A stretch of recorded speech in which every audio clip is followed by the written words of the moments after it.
কাটাবাড়ি গ্রামের নির্জন মাঠে এক পুরনো ট্রাক্টরকে ঘিরে শুরু হয় অদ্ভুত আতঙ্ক।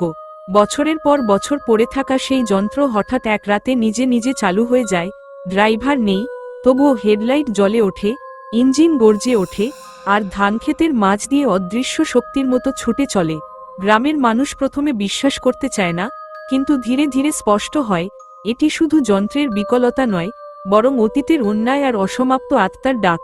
এই গল্প আপনাকে নিয়ে যাবে ভয়ের এমন এক যাত্রায়, যেখানে সত্য আর আতঙ্ক একে অপরের মুখোমুখি দাঁড়ায়। কাটাবাড়ি গ্রামটি ছিল শহর থেকে অনেক দূরে, চারদিকে ধানক্ষেত আর খোলা মাঠ। সন্ধ্যা নামলেই সেখানে এক অদ্ভুত নীরবতা নেমে আসত। গ্রামের মানুষজন খুবই সহজ সরল, কিন্তু একটি বিষয় নিয়ে তারা সবসময় ভয় থাকত, পুরনো পরিত্যক্ত জমিদার বাড়ির পাশের মাঠ। সেই মাঠেই একসময় একটি ট্রাক্টর ব্যবহার হতো। জমিদারের সময় থেকে কৃষিকাজের জন্য আনা হয়েছিল, কিন্তু এক দুর্ঘটনার পর ট্রাক্টরটি বছরের পর বছর ফেলে রাখা হয়। লোকমুখে শোনা যায় সেই ট্রাক্টরেই একদিন ভয়াবহ কিছু ঘটেছিল। রবি ছিল শহর থেকে আসা একজন তরুণ কৃষক। আধুনিক যন্ত্রপাতি দিয়ে চাষাবাদ করাই ছিল তার স্বপ্ন। সে কাটাবাড়িতে জমি লিজ নিয়ে কাজ শুরু করেছিল। গ্রামের পুরনো ট্রাক্টরটি দেখে সে অবাক হয়ে গেল।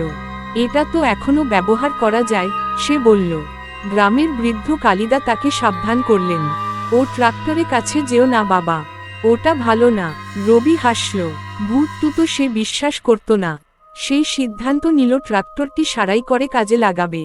ট্রাক্টরটি সারানোর কাজ শেষ করে রবি সেটি মাঠে নিয়ে যায়।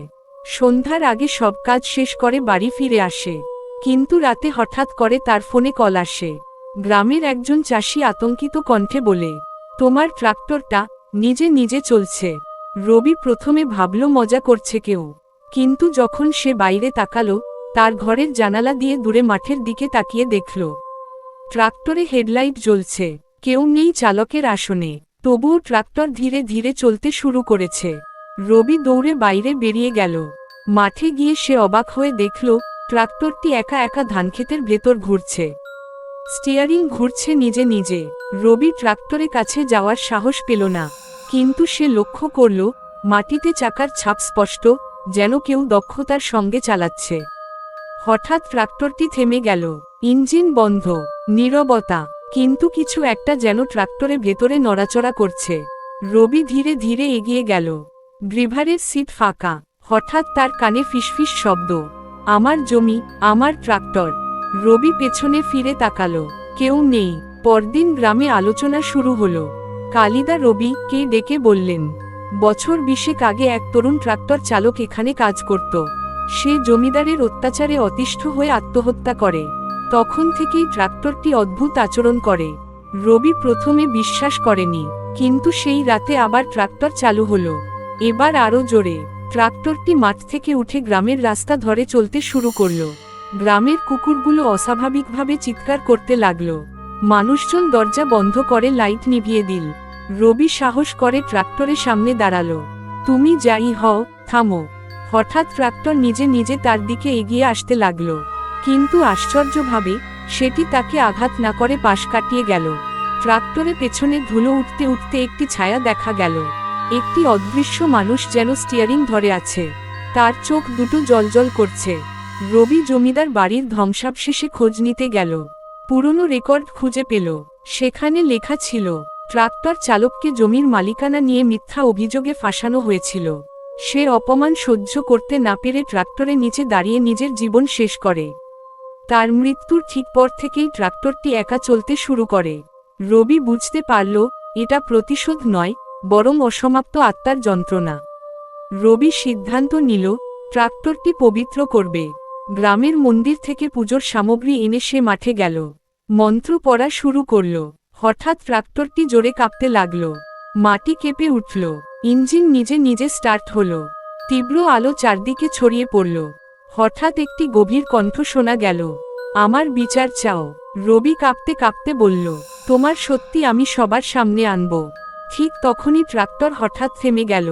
আলো নিভে গেল, চারদিকে সম্পূর্ণ অন্ধকার। পরদিন সকালে গ্রামবাসীরা দেখে ট্রাক্টরটি সম্পূর্ণ বন্ধ, আর কখনো নিজে চলেনি। রবি শহরে গিয়ে পুরনো ঘটনার খবর সংবাদমাধ্যমে তুলে ধরে।